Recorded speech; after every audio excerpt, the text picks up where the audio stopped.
Welcome back to this video. In this video, I will show you on how to check your Google TV Android version. Let me show you how. But before we dive into tutorial, if you find this tutorial useful and you are very new to this channel, remember click on that subscribe, turn on the notification bell for more useful tutorial like this. So with that being said, let me show you how. The very first thing you want to do is to head over to your Google TV settings.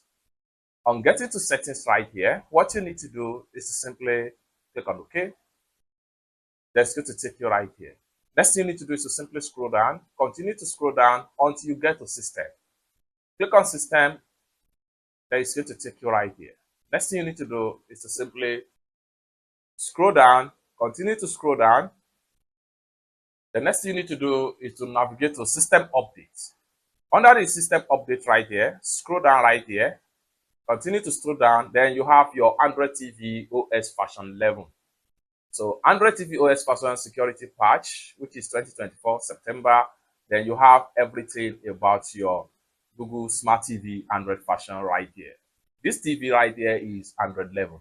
It's that simple. For more tutorial tips and tricks about Google TV, consider to subscribe.